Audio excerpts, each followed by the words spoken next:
कहीं बुढ़ापा बोझ न बन जाए। आज बच्चों की जिद पर उन्हें गिरगांव चौपाटी ले गई। वहां श्री पंडित जी से मुलाकात हुई, जो 10 वर्ष पूर्व हमारी ही सोसाइटी में रहते थे। रौबदार चेहरा, उत्साही मुस्कान, बच्चों के साथ बैठकर रेत के घर बना रहे थे। उनके साथ समुद्र की लहरों में भीग रहे थे। उम्र होगी 75 के करीब। सुखी जीवन के पहलू खुलते खुलते जीवन के उतार चढ़ाव भी उनकी आंखों से, बातों से परिलक्षित हो रहे थे। 6 साल पहले पत्नी चल बसी, लड़के लड़कियां सुस्थिर, विवाहित, उच्च पद पर, और फिर आर्थिक सघनता। सब कुछ ऐसा कि नजर लग जाए। फिर भी अकेलापन आदमी को काटने को दौड़ता है। परंतु इसका एहसास हो, इसके पहले ही एक सुंदर से आश्रम, वृद्ध आश्रम में प्रवेश ले लिया और जीवन संध्या जैसे महक उठी। बच्चों ने बहुत विरोध किया। पापा, ये क्या पागलपन है? घर में कोई तकलीफ है क्या? हमसे कोई गलती हुई है क्या? फिर यह अलगाव क्यों? यह वृद्ध आश्रम क्यों? पंडित बोले, बेटे, यह अलगाव इसलिए कि जब तक मैं हूँ थोड़ा अंतर रहे। यह ठीक है, तुम मुझे रखते तो यह वृद्ध आश्रम होता। मैं यहाँ आया हूँ तो मेरे लिए ये वानप्रस्थ आश्रम है। मैं अभी बूढ़ा कहाँ हुआ हूँ। अभी मुझे शेक्सपियर पढ़ना है, प्रेमचंद और महादेवी वर्मा की कहानियों का मर्म जानना है, और भी बहुत कुछ करना है जो मन में है। मुझे फिर बंधन में मत बांधो, और यदि कहीं तो वो एक फ़ोन की दूरी पर हैं, या फिर उनके लिए मैं इस दुनिया में हूँ ही नहीं। यह सब बताते बताते वे हमें नारियल पानी वाले के पास ले आए। छोटे बच्चे जैसे उत्साह में बोले, भैया मलाई निकाल के दो ना।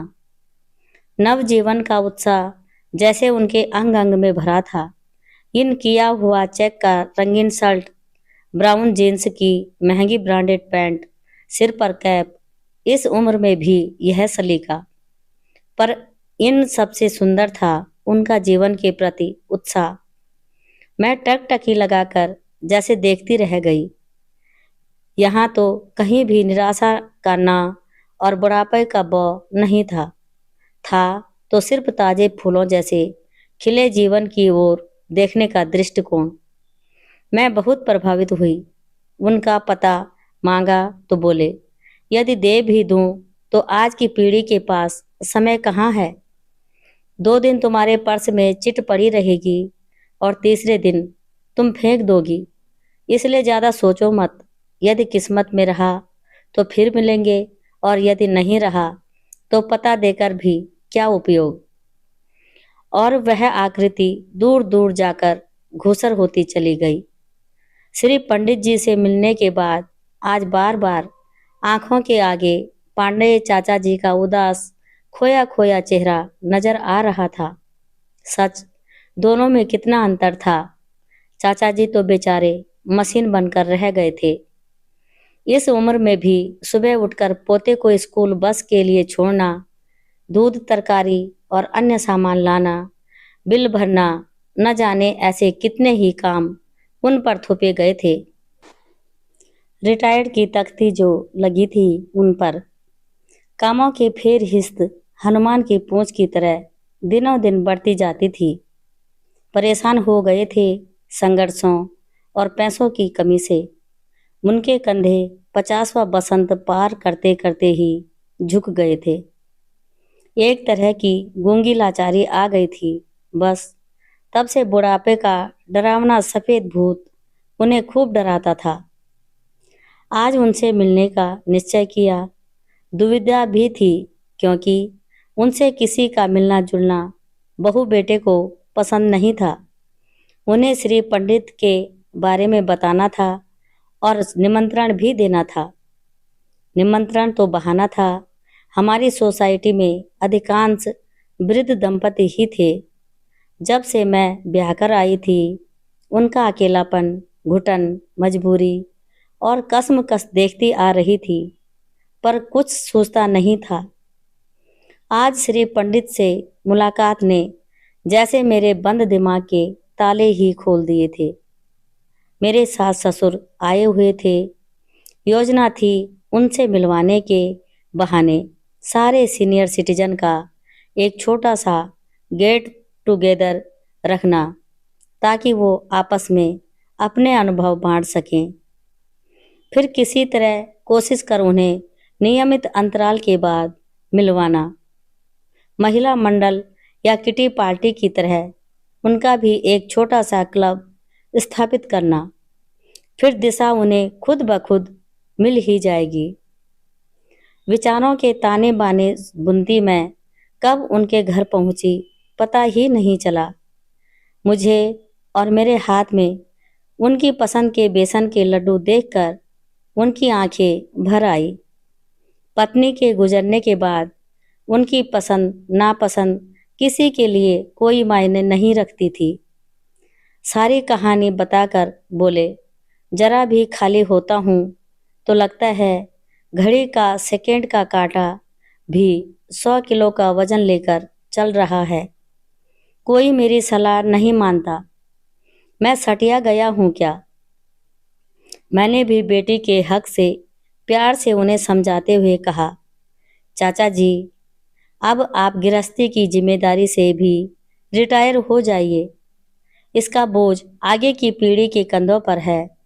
इस बोझ से यदि उनके पैरों में मोच आती है तो अपने अनुभवों का बल दें, परंतु यदि उनके न मांगने पर भी यदि आप अपने अनुभवों और उपदेशों की बेड़ियां उनके पैरों में डालते रहेंगे तो उनका चलना मुश्किल हो जाएगा और वो ये बेड़ियां उपेक्षा की धार से काट फेंकेंगे। बिल्कुल सच कह रही हो बेटी। आंखों के आगे एक पर्दा था जो तुमने हटा दिया। सच पंडित ने अच्छा निर्णय लिया। मैंने फिर धीरे से उन्हें अपनी योजना बताई। उनका आश्वस्त उत्साहित स्वर इस बात की गवाही दे रहा था कि उन्हें एक दिशा मिल गई है और जीने का मकसद भी। आखिर वह दिन आ ही गया। सबकी 100% उपस्थिति ने तो मुझे चौंका ही दिया। पहले मैंने अपने सास का परिचय कराया कि कैसे वह वर्तमान से शीघ्र ही एक रूप हो जाती हैं। वे बोली, बेटा, औरत की भूमिका तो बचपन से लेकर बुढ़ापे तक बदलती रहती है, इसलिए हर बदलती भूमिका का स्वागत वो उत्साह से करती है। फिर मैंने उनके व्यस्त कार्यक्रम बताए, जैसे नाती पोतियों की पढ़ाई में मदद करना, त्योहार पर या कभी खाने में एक आध डिश बना देना, कभी थोड़ी बुनाई, कभी सिलाई, और जितना शरीर में सामर्थ्य हो उतनी महिला मंडल के कार्यक्रमों में उपस्थिति। इस पर मुस्कुराते हुए बोली, अपने अधिकारों का नगाड़ा बजाने के बजाय प्रेम और वात्सल्य की बीन बजाएं तो सब कुछ सरल हो जाएगा। बढ़ती उम्र के बदलते अधिकारों के सत्य को स्वीकारें। स्त्रियां तो बड़ी आसानी से स्वीकारती हैं, पर पुरुष नहीं। इसलिए तो पानी में पड़े तेल जैसे संसार से अलग थलग पड़ जाते हैं। सासू जी की बातें प्रभावशाली थीं। सभी का उत्साह काबिले तारीफ था। अनुभवों का लेन देन शुरू हो गया था। उनकी हंसी ठहाकों और कटाक्षों का मैं शांत बैठकर आनंद ले रही थी। सच, हम उम्र लोगों के बीच कितना रिलैक्स महसूस कर रहे थे सब। एक बात पर सभी एकमत थे कि उन्होंने सिर्फ पैसा दुगनी करने वाली योजनाओं के बारे में ही सोचा। यदि खुशियां दुगनी करने वाली योजनाओं की खोज वो 25-30 साल की उम्र में कर लेते या कई शौक पाल लेते तो यूं समय काटने को न दौड़ता। फिर मुझे कुछ भी करना नहीं पड़ा। कड़ियाँ जुड़ती गई। अगली बार मिलने की तारीख भी तय हो गई। प्लान बनते गए और यंग सीनियर सिटीजन क्लब की स्थापना भी हो गई। नाम के अनुसार ही उनका जोश और उत्साह देखने लायक था। खुशी के मारे तो मेरे पैर ही जमीन पर नहीं पड़ रहे थे। अचानक मैं अतीत से जागी। आज इस बात को लगभग 4 वर्ष हो गए हैं। सभी बहुत व्यस्त हैं। पांडे चाचा जी ने भी अपने लिए जीना सीख लिया है। अब वो सुबह की सैर और योग के पश्चात तैयार होकर निकल पड़ते हैं। किसी सामाजिक संस्था में निःशुल्क अकाउंट्स देखते हैं। शाम को अपने हम उम्र दोस्तों के साथ बैडमिंटन या टेनिस खेलते हैं या सोसाइटी के बच्चों के साथ क्रिकेट में अंपायर का रोल अदा करते हैं। कभी उन्हें कहानियाँ सुनाते हैं, कभी खुद सुनते हैं। वो ही क्या, लगभग सभी का यही हाल है। सभी व्यस्त हैं। यदि कोई नानी जी, दादाजी या नानी जी, दादी जी अस्पताल में भर्ती हो गए तो यंग सीनियर सिटीजन क्लब के सदस्य उनकी बारी बारी से देखभाल करते हैं। इससे घर वाले भी चिंता मुक्त रह पाते हैं। सोसाइटी की हरियाली और स्वच्छता तो देखते ही बनती है। कई अच्छे अच्छे सामाजिक उपक्रम चलते हैं। सब एक दूसरे की मदद के लिए हमेशा तैयार रहते हैं। सब कुछ मिलजुल कर होता है। मेरे लिए होता है उनकी आंखों में प्यार, धन्यवाद, आशीर्वाद, आदर, सब कुछ मुझे मार्गदर्शक कहते हैं। जबकि सच तो यह है कि ये सब मुझे मेरे भविष्य के रूप भले दिनों के मार्गदर्शक लगते हैं।